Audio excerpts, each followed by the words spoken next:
las 7 declaraciones de Jesús en el Evangelio de Juan, donde Él afirma que Él es, donde Él dice, yo soy la luz del mundo, yo soy el buen pastor, yo soy la puerta. Y hoy día nosotros nos encontraremos con otra de estas declaraciones de Jesús y todas ellas vienen a confrontar nuestro estilo de vida.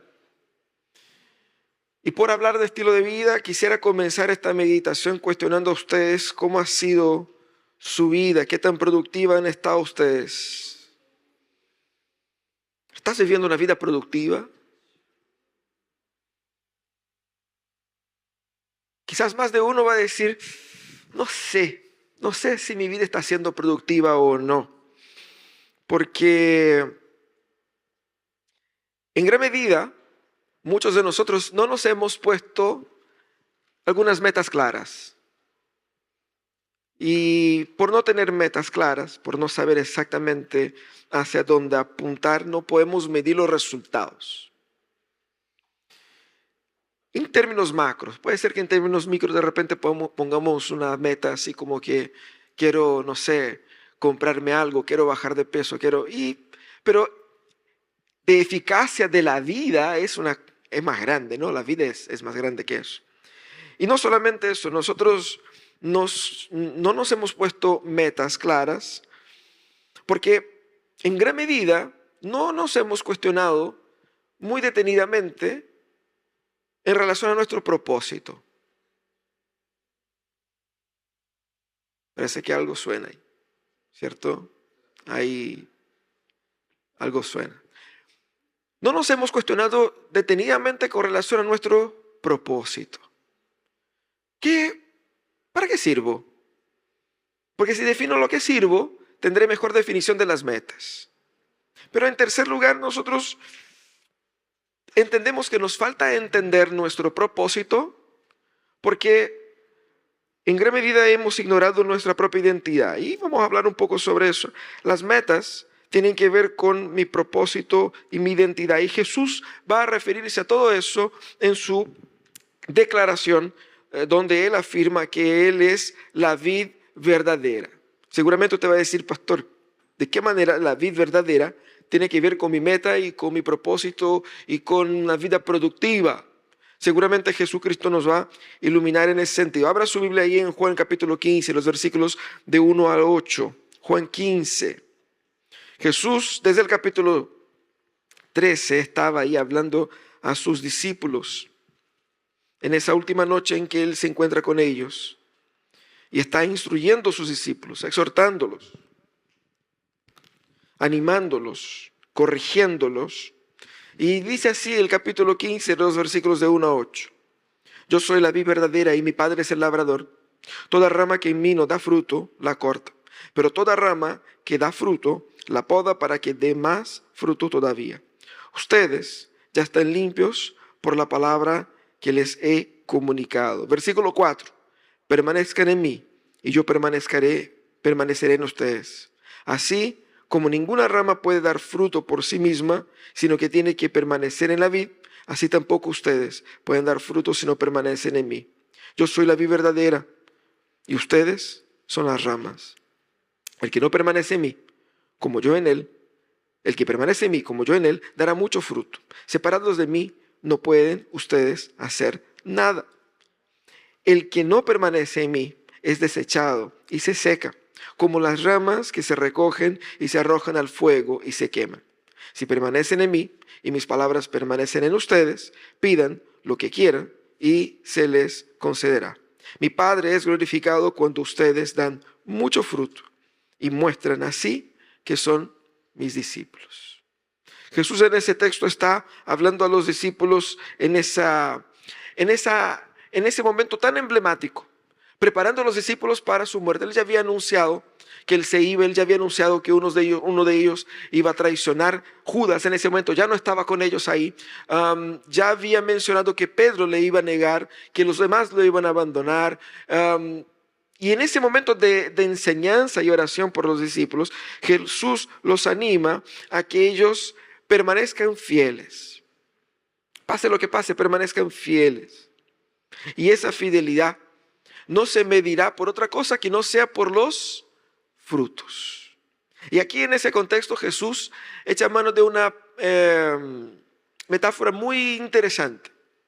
La metáfora y una parábola de la vid, que en esa parábola, en esa metáfora, Jesús viene a explicar cuál es la esencia, la meta y la eficacia de la vida cristiana. La esencia, la meta y la eficacia de la vida cristiana. Y Él lo hace de una forma muy bonita, porque al utilizar la metáfora de la vid, Jesús utiliza una metáfora que tiene un poder pedagógico muy interesante para sus discípulos.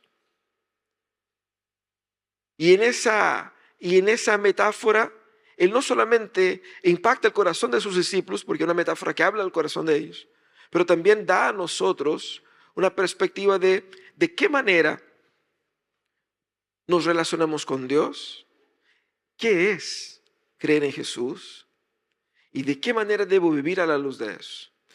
Primeramente Jesús, lo primero que quiere que sus discípulos se guarden y entiendan es que la salvación es estar unido a Cristo. Esa es la esencia de la vida cristiana. Por eso Él utiliza la metáfora de la vid verdadera. ¿Y por qué Él utiliza esa metáfora? Primeramente por un elemento cultural. Era algo que era bastante común en aquella época. La vida, el cultivo, la cultura era parte de la historia del pueblo. Era tan así que los judíos se identificaban a sí mismos como una gran vid. De hecho, algunas monedas del periodo del Estado de Israel tenían la marca de una vid ahí diseñada. Tanto es así porque hay una razón teológica para eso. Si volvemos al Antiguo Testamento, nos encontraremos a Dios relacionándose o llamando a Israel de su vid. Si vamos al Salmo 80, encontraremos ahí que el Señor plantó esa vid. Israel era la vid. Entonces había una razón teológica. ¿Por qué? Porque era un símbolo común para Israel. Cuando Jesús utiliza eso y dice que la vid no es Israel, sino que soy yo, Él utiliza un elemento bastante potente, fuerte en el corazón, en la emoción, en la espiritualidad de los discípulos, para hacerles entender qué es lo que es la salvación. Porque eso es interesante, ¿no? Cuando entendemos que en la mentalidad de los discípulos, Israel era la vid, como dice ahí el Salmo 80, versículo 8, de Egipto trajiste una vid y expulsaste a los pueblos paganos y la plantaste. Esa vid era Israel. Por lo tanto, en la mente de los discípulos, pertenecer a Israel era ser salvo. Pertenecer a Israel era estar en la vid. Y estar en la vid era ser salvo. Lo más interesante es que se menciona varias veces la vid en el Antiguo Testamento, pero siempre que se menciona a Israel como vid en el Antiguo Testamento, se enfatiza mayormente el fracaso de esa vid en producir buenos frutos. Y el Señor amenaza con cortar esa vid debido a la ausencia de frutos. Por lo tanto, siempre que se menciona a Israel como la vid, se menciona a Israel como una vid que no ha fructificado, que no ha logrado su plena función, que no ha sido eficaz. ¿Eficaz para qué? Para salvar a aquellos que debiesen ser salvados por medio de ello. Y en contraste, Jesús viene y dice, yo soy la vid. Para nosotros escuchar eso no significa nada, pero para los judíos era algo así como que, a ver, eso es fuerte. Porque tiene un significado emocional profundo para ellos. La idea de que nosotros, Israel, es la vid del Señor. Y Jesús va a decir, la vid soy yo, no Israel. Pero más, Jesús no solamente dice eso. Jesús dice, yo soy la vid verdadera. Y al tiro pone el contraste con la vid falsa. ¿Cuál era la vid falsa? Israel. La Israel popular. El Israel que fracasó en sus pecados. Eso es lo que Jesús quiere decir. Aquí Jesús apunta a que Él es la vid que da buen fruto. En principio, Jesús ya había reemplazado el templo, las fiestas judías, ya había reemplazado a Moisés. Y ahora en ese punto reemplaza al propio pueblo de Israel, diciendo que es en mí que está la salvación. Luego, mira el impacto en la mente de los discípulos. Si yo era salvo por pertenecer a Israel, hay un cambio de chip que tengo que hacer. Yo soy salvo por estar en Cristo. Es eso lo que Jesús está diciendo.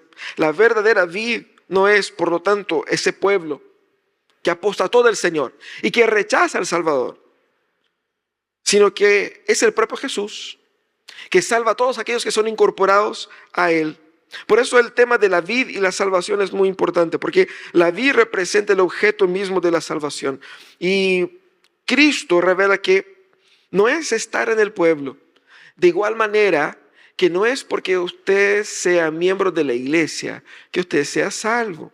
No es porque usted haya en algún momento hecho la oración del arrepentimiento, ¿no es cierto? O en algún momento usted se haya vinculado a la iglesia o incluso haya sido bautizado, que sea salvo. Usted solo tiene la salvación si usted está en Cristo. Y eso es más profundo, eso es más complejo. Y Cristo va a trabajar un poco en eso, qué significa estar en Cristo. Aquí Jesús está destacando el principio bíblico del pacto. Salvación no es un beneficio al cual yo adquiero porque quiero. Salvación es un pertenecimiento, es una transformación de esencia, es una transformación de identidad, es una resignificación de vida. No puedes ser salvo y tener los mismos propósitos de vida que tenías antes. Pero no lograrás la salvación simplemente por un esfuerzo moral de querer ser bueno. Porque salvación no es querer ser bueno. Salvación es ser transformado de forma tan esencial por Dios que Él hace con que nuestra vida sea moldeada en los moldes de Jesús. Y eso es lo que Él está diciendo acá. Ser salvo es una conciencia de la dependencia esencial de Cristo para que yo exista, para que mi identidad se verifique. Seguramente yo les pregunto acá a ustedes, ¿cuáles son sus planes? ¿Cuáles son sus sueños? Y normalmente nosotros empezamos a pensar por nosotros mismos, definiendo nosotros mismos nuestros planes y nuestros sueños. Y no nos hemos dado cuenta de que si yo soy siervo del Señor, yo tengo que preguntar para el Señor, Señor, ¿cuáles deben ser mis planes? ¿Cuáles deben ser mis sueños?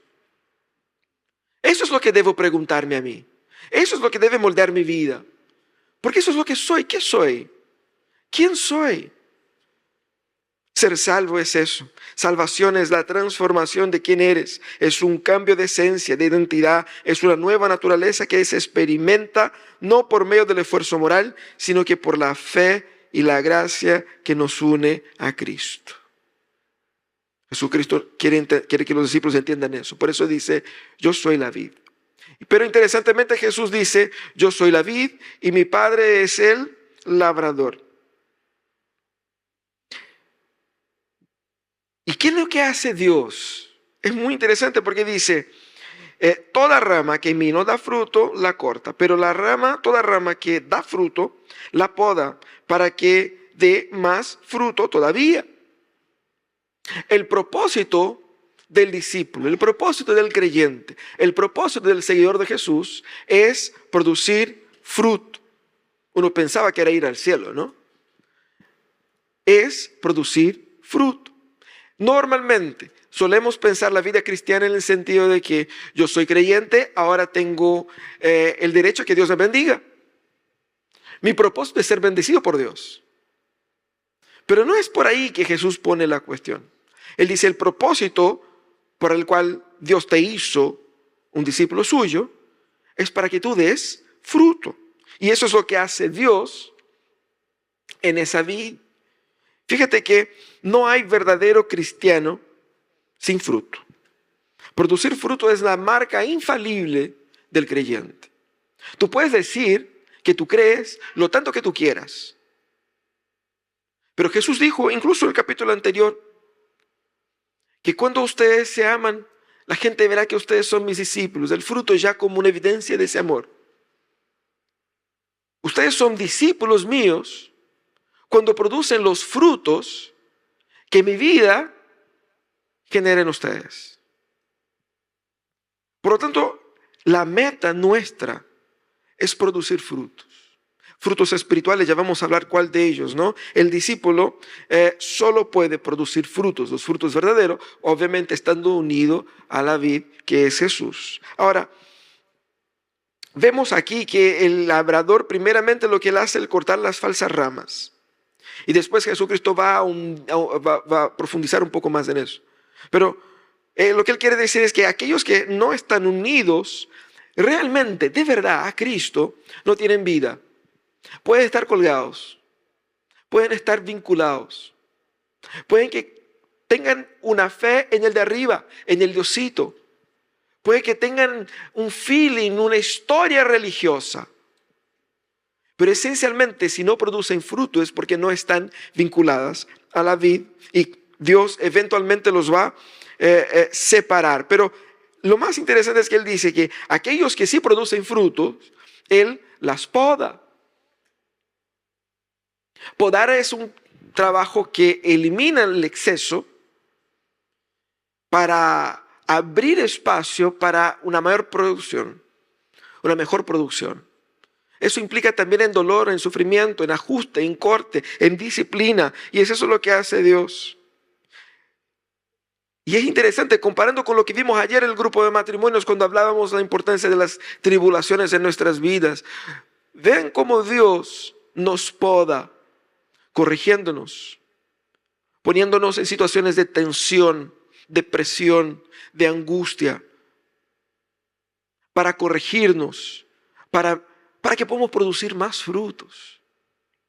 Hermanos, uno de los frutos del Espíritu Santo es la paciencia. ¿Cuándo podemos probar la paciencia? Si no, cuando estamos pasando por situaciones que demandan mucha paciencia. Si tu vida es siempre una taza de leche, no serás paciente. ¿Cómo sé que soy paciente? Cuando estoy en una situación de mucha presión, de mucha dificultad, de mucha tensión.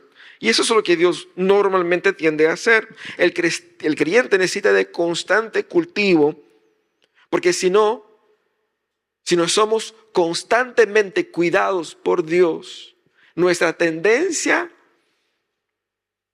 es degenerarse. Dios nos va limpiando, Dios nos va corrigiendo, limpiando de los vicios, limpiando de los defectos que nosotros no solamente tenemos, como producimos también. ¿Qué son esos frutos? Si la meta es producir fruto, ¿qué son esos frutos? Primeramente es la evidencia de la vida transformada de Cristo en mí. Usted va a decir, ok, eso entiendo, pero así como que de forma más específica. Vamos al texto, para no andar inventando aquí. No hay fruto, puede ser lo que usted quiera. ¿Qué es lo que Jesús dijo que es el fruto acá? Primeramente, vemos que el fruto es la dependencia de la oración en el nombre de Jesús, porque en el versículo 7, si usted lee ahí en su Biblia, ¿qué es lo que dice el versículo 7? Y si permanecen en mí, y mis palabras permanecen en ustedes, pidan lo que quieran y se les concederá. Normalmente nosotros olvidamos la primera parte del versículo, ¿no? Si permanecen en mí y mis palabras permanecen en ustedes. A nosotros nos gusta, piden lo que quieran y se les concederá. Amén, Señor, eso quiero.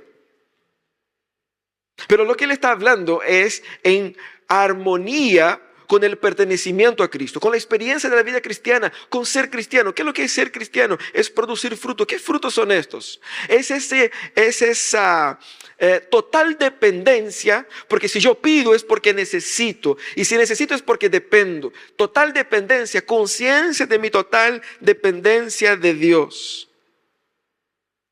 En el momento que yo soy absolutamente dependiente de Dios, no puedo hacer mis planes solos.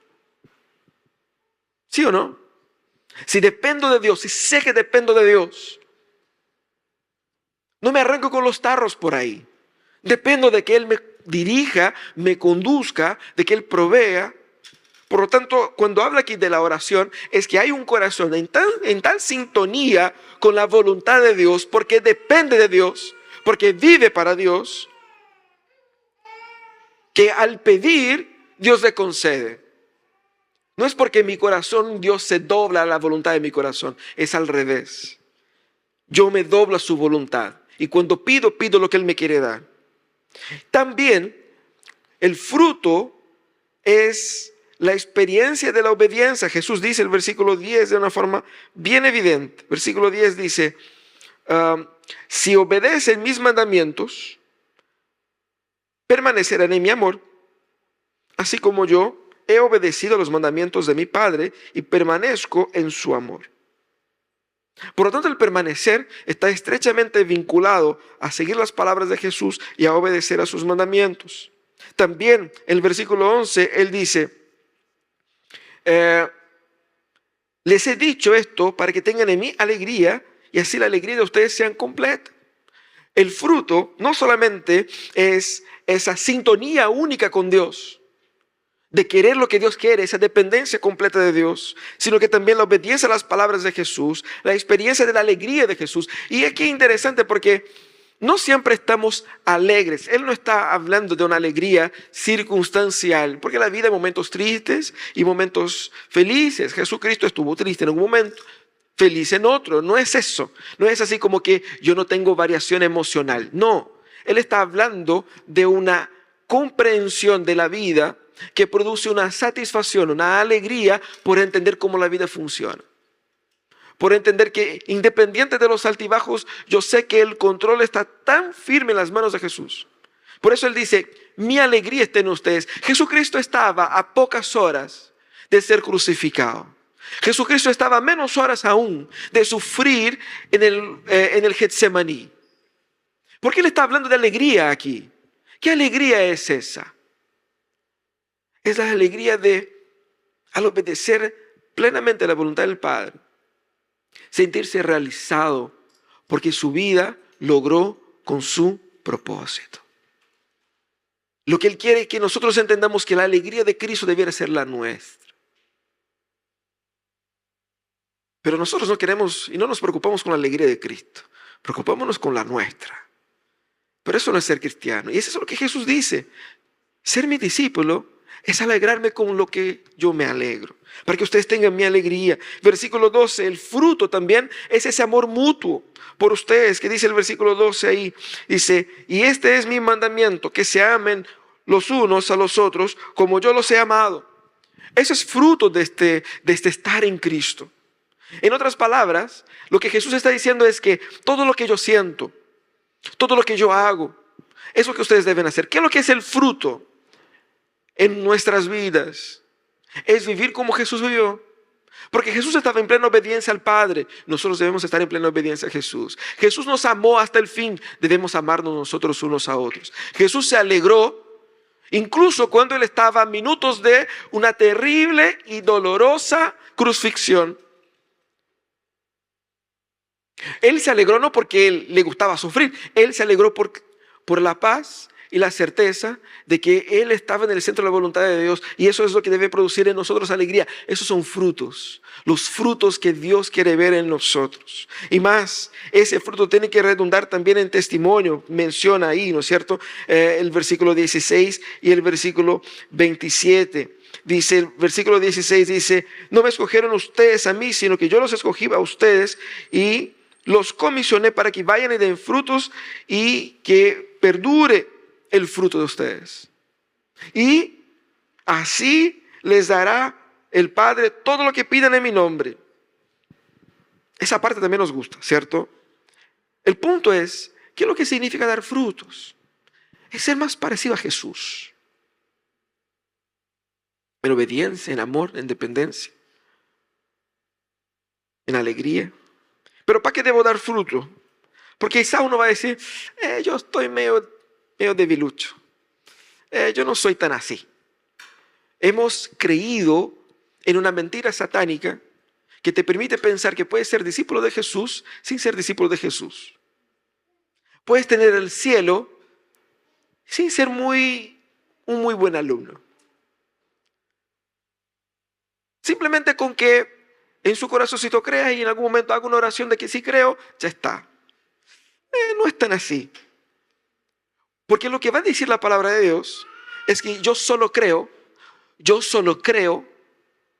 si tengo frutos. ¿Por qué debo fructificar? Porque el fruto es la evidencia y la comprobación de que hay vida en mí. Si usted planta un árbol, un manzano, ¿qué deben hacer ahí? Manzanas. Yo soy pésimo para la agricultura. Pero yo creo que de un manzano sale ¿qué? No salen rosas, creo. Porque es otra cosa. Pero no solamente no sale rosas, pero si planto un manzano y no sale manzanas, no es un manzano. ¿De dónde viene su nombre? De la fruta. Por lo tanto, ese es el punto aquí. ¿Para qué debo fructificar? Primeramente para entender que no se trata de mí. No es para que yo sea una persona mejor. Para que yo pueda vivir lo mejor de mi vida ahora. Que es como algunos falsos predicadores dicen por ahí. No. El fruto, aunque sea para mi bendición y para mi satisfacción, la meta del fruto no es para hacer con que yo me sienta bien, porque yo no soy el fin del mundo, yo no soy lo más importante. ¿Cuál es la meta del fruto? Es para que Dios sea glorificado. ¿Y por qué la meta del fruto? Porque la meta de Cristo siendo visto en mí es que Dios sea glorificado. ¿Por qué, hermanito, hermanita? Tú solo estás en este planeta para eso. Dios no te creó para ser feliz. Dios no te creó por ser lindo, maravilloso, sabio, habilidoso, inteligente, simpático. No, Dios te hizo con todas esas características con un propósito, para que tu existencia sea para la gloria de Jesús. Para eso existimos. Esa es la meta de la vida. Y cuando estamos en Cristo, disfrutamos de la perfecta posibilidad de lograr la meta para la cual fuimos creados. Y esos frutos sirven para glorificar a Dios. Y es eso lo que Jesús quiere decir acá. Siempre que el fruto de los creyentes sea una consecuencia de la obra redentora del Hijo, escuchen eso, siempre que el fruto de los creyentes sea una consecuencia de la obra redentora del Hijo, el resultado es que la vida de Jesús, brillando en nosotros, por medio de la respuesta del Hijo a las oraciones de los seguidores, se manifiesta en gloria al Padre por medio del Hijo. Mira qué interesante. El fruto en nuestras vidas es parte de la manera como el Hijo glorifica al Padre. ¿Cómo Jesús glorifica al Padre? Por medio de nosotros, por medio de los frutos que Él obra en nosotros. ¿Ven cómo no se trata de mí? No se trata de nosotros. Por medio del fruto en tu vida, Cristo glorifica al Padre. Porque ese fruto es resultado de la obra que Jesús hizo en ti.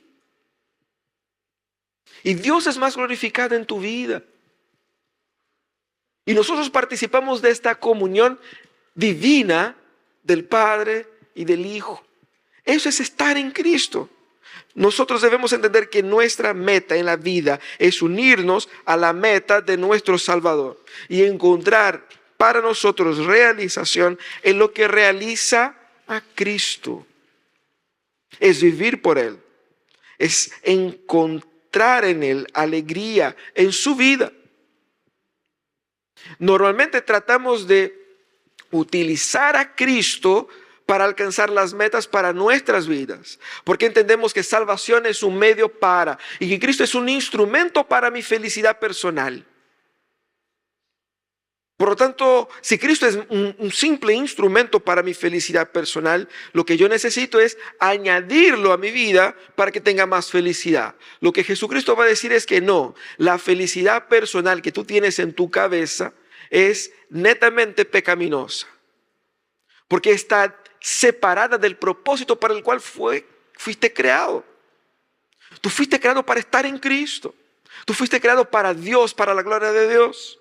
Y solo tendrás alegría verdadera, solo tendrás significado en tu vida, propósito, cuando al estar unido a Cristo, por la fe en Él, por la búsqueda a Él, por la dependencia de Él, experimentes de la vida que viene de Él. Y eso es interesante. Cuando Jesús dice, ustedes son las ramas, significa que ustedes no tienen vida en sí mismos.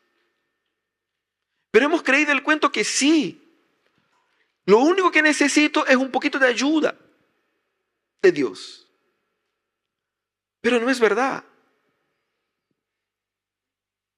No es verdad. Y muchas veces construimos una vida espiritual pensando así. Estoy bien, pero necesito que Dios me ayude. Pero no es así. Dependemos esencialmente de Él, porque es Él que produce vida en nosotros. Y debemos así entonces entrar a la unión más plena con nuestro Salvador, en el sentido de encontrar realización en lo que realiza Cristo. Eso nos conducirá a producir frutos de tal manera que empezaremos a dolernos de las cosas que ofenden a Cristo. Nos encantaremos con lo que encanta a Cristo. Nos apasionaremos con lo que apasiona a Cristo. Porque es Cristo en nosotros. Yo paso a ser más parecido con Él. Esa es la meta. Eso es la salvación. Salvación no son vacaciones. Salvación es ser parecido con Cristo. Ahora, usted va a decir, bueno, pastor, entonces no tenemos que hacer nada, simplemente, qué sé yo, la vida de Él en mí, ¿cierto? Pero fructificar es tanto un ejercicio intencional como natural. ¿Cómo puedo fructificar de forma eficaz? Jesucristo enfatiza en el capítulo 15 muchas veces la expresión permanezcan en mí. Permanezcan en mí, permanezcan en mí. Nosotros sabemos que aquí el verbo que él utiliza está en un imperativo. Imperativo normalmente se ocupa para un mandamiento, una orden. Porque alguien podría pensar, si Cristo nos injertó en Él y yo estoy en Él, ya está. No hay mucho más que hacer. Es simplemente dejar que la vida fluya. ¿Cuál es el mandamiento acá entonces? El mandamiento acá está en ese permanezcan en mí. ¿Qué significa permanecer? Primeramente, la idea aquí es de ser solícito, de ser cuidadoso con la gracia que nosotros hemos recibido. Es de reconocer el tamaño de la salvación.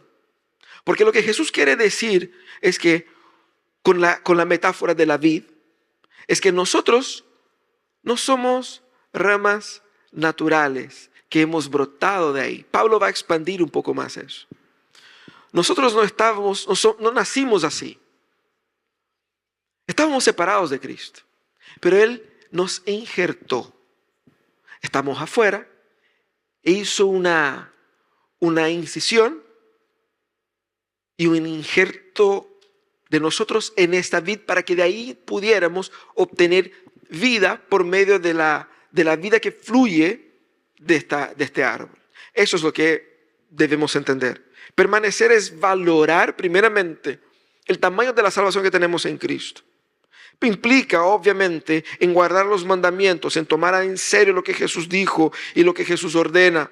Implica en depender conscientemente de Jesús, entendiendo que, como Él dice, sin mí ustedes no pueden hacer nada.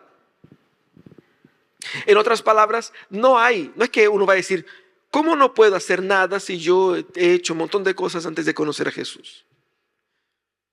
No es eso lo que Él está hablando. Sin Jesús, ustedes no pueden hacer nada que sea útil para su propia salvación. Nosotros hemos hecho un montón de cosas que son útiles para nuestra condenación. Con eso nosotros somos un 7, ¿cierto? Entonces, para nuestra salvación, no podemos hacer nada. No, pero sí, me porto bien, rechazo los vicios, trato bien a la gente, amo a mi entorno, cuido el planeta, estoy poniendo mi empeño. Jesús va a decir, eso no te sirve de nada. En cuanto a tu salvación, no te sirve de nada. Puede ser una manifestación de la gracia común que impide con que el pecado tome total control de su vida.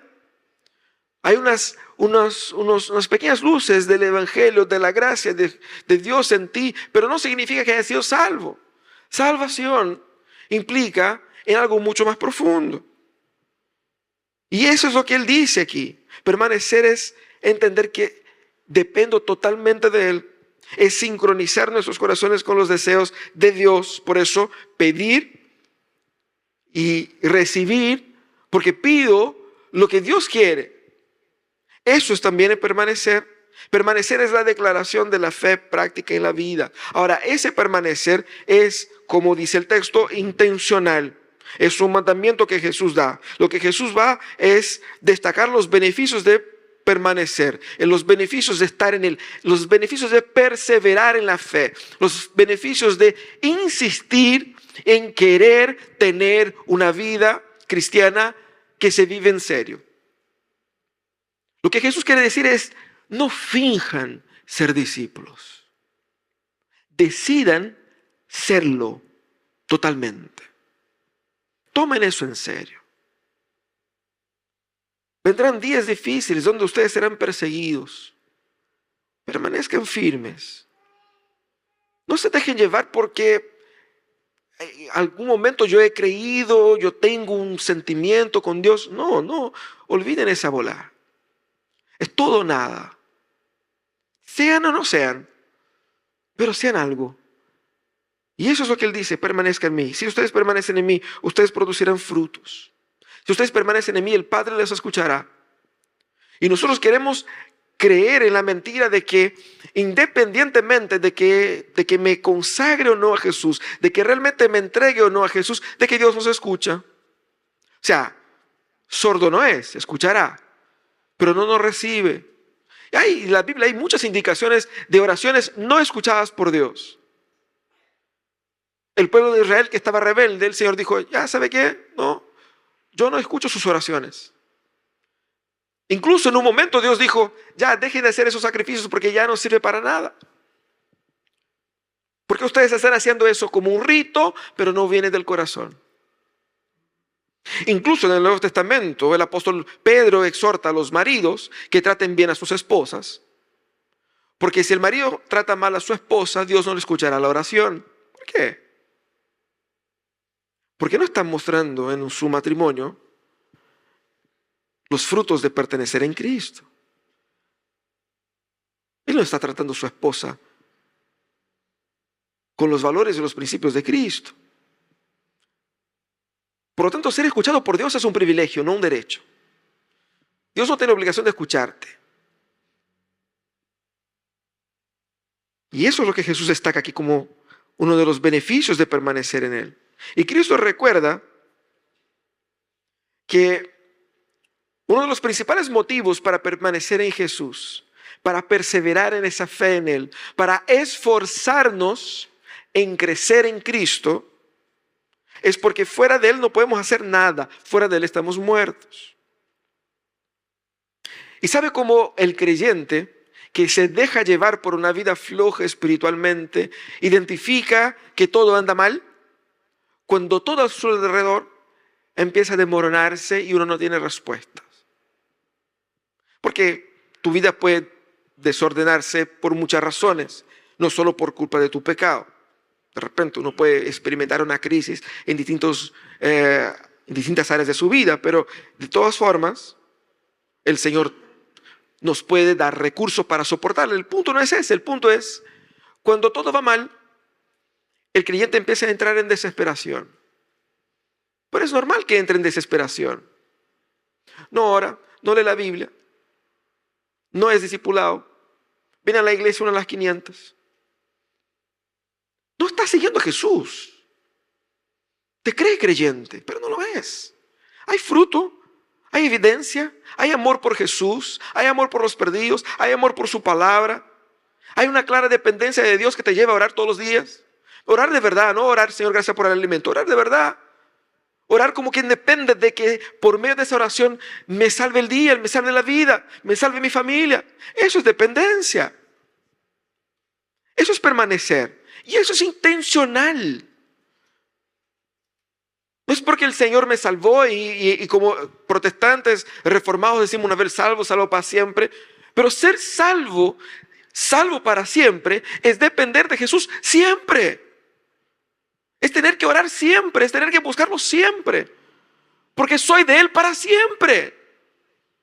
Yo no puedo descuidar de eso, eso es intencional. Y es intencional porque eso es lo que yo soy, no solamente lo que yo hago. Es mi identidad, eso es permanecer. Es invertir en mi relación con Jesús por medio de la piedad, la palabra, la oración y la obediencia. Pero de todas formas, ese fructificar es también natural. Porque Jesucristo no solo dice que nosotros debemos permanecer en Él, pero también promete que Él permanecerá en nosotros.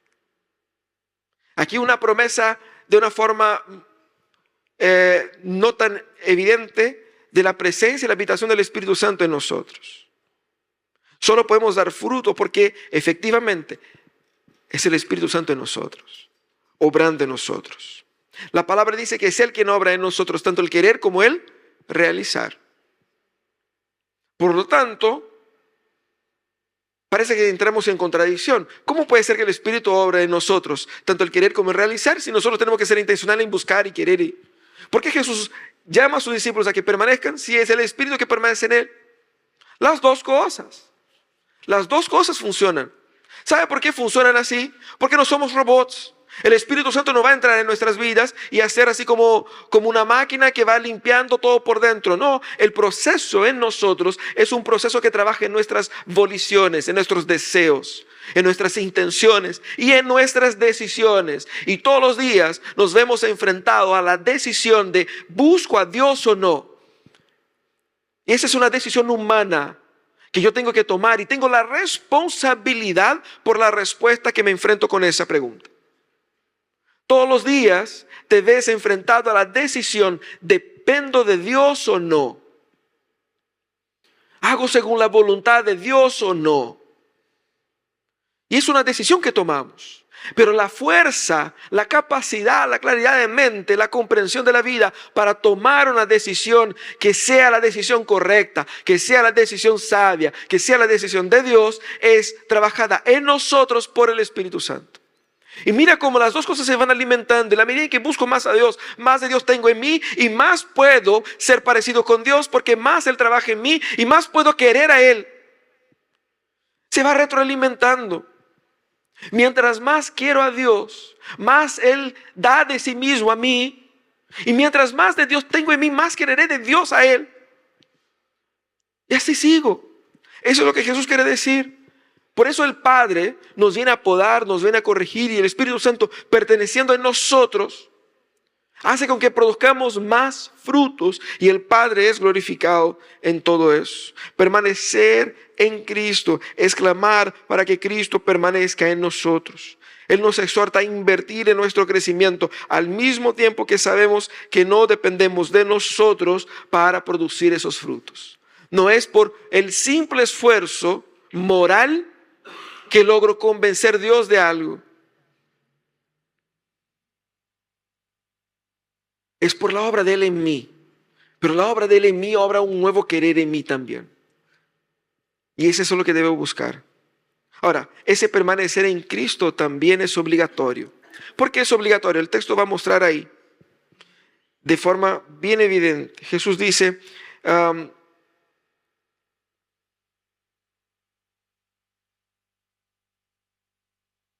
si permanecen en mí y mis palabras permanecen en ustedes, pidan lo que quieran y se les concederá. Y el Padre es glorificado y ustedes darán mucho fruto.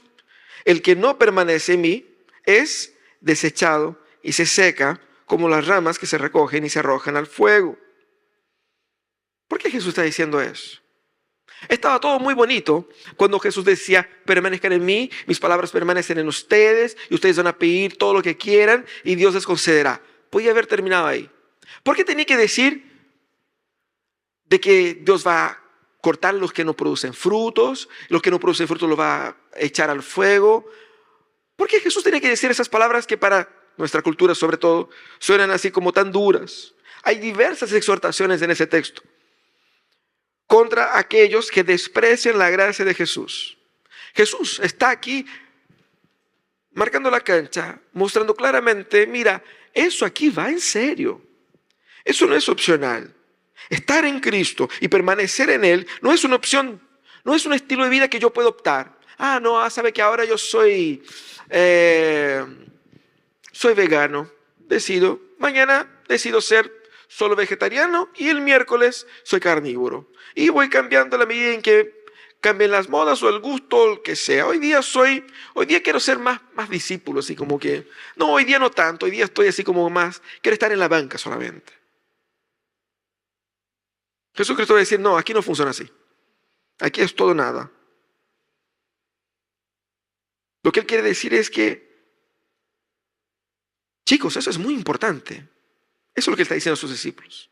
Por eso dice eso. Lo que yo estoy diciendo, el hecho de que yo sea la vid y ustedes las ramas y que dependan de mí, eso es muy importante. Esa es cuestión de vida o muerte. Es un tema esencial en la historia. No un tema circunstancial. No me gusta mucho eso. No es un tema de que te guste o no. Las cosas son como son. Y Él aquí revela la urgencia de creer en Él. Porque nosotros, si dependemos absolutamente de Jesús,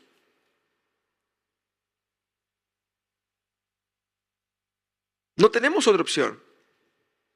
No tenemos otra opción.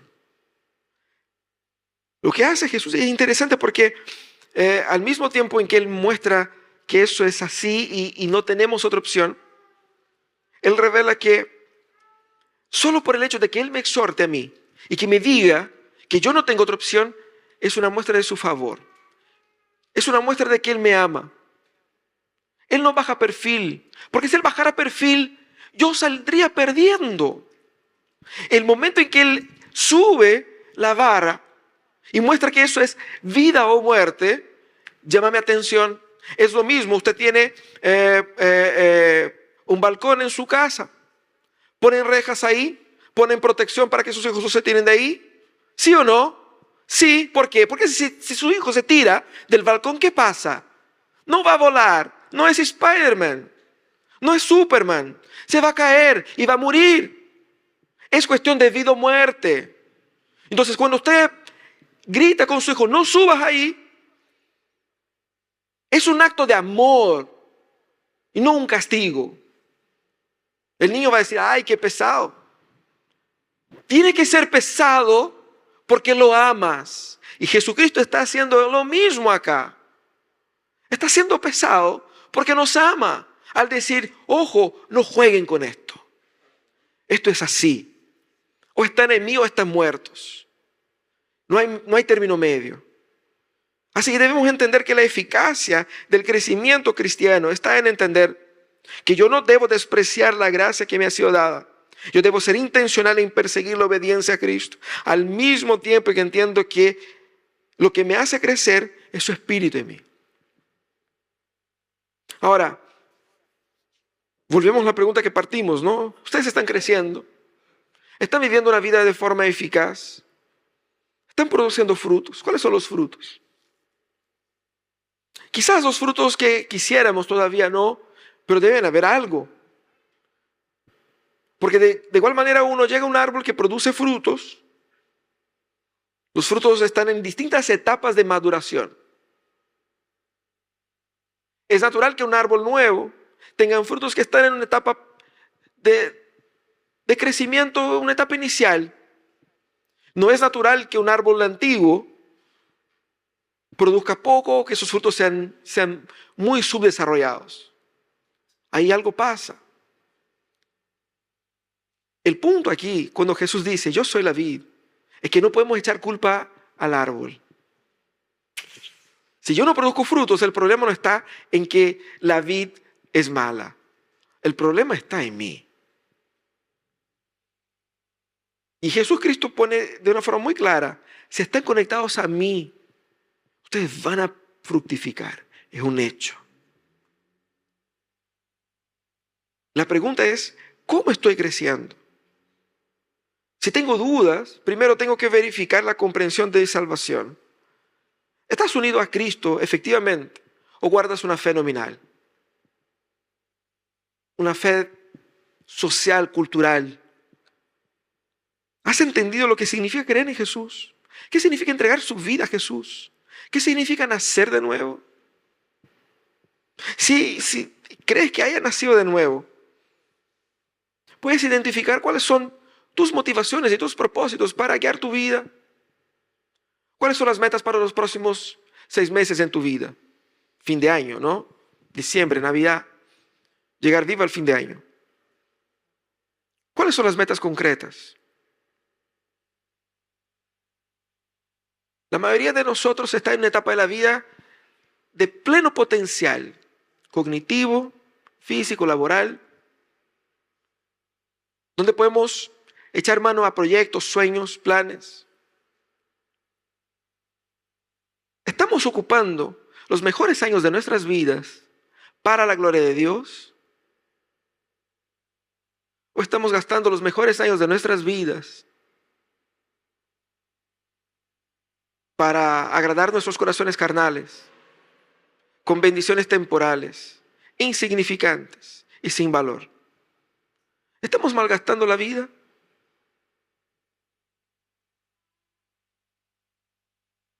Asume hoy día la iniciativa de querer crecer. Decir, Señor, yo quiero permanecer en ti. Yo quiero crecer en ti. Yo quiero más. Y no importa la edad, si seas joven o seas anciano. Hay fruto en todas las etapas de la vida.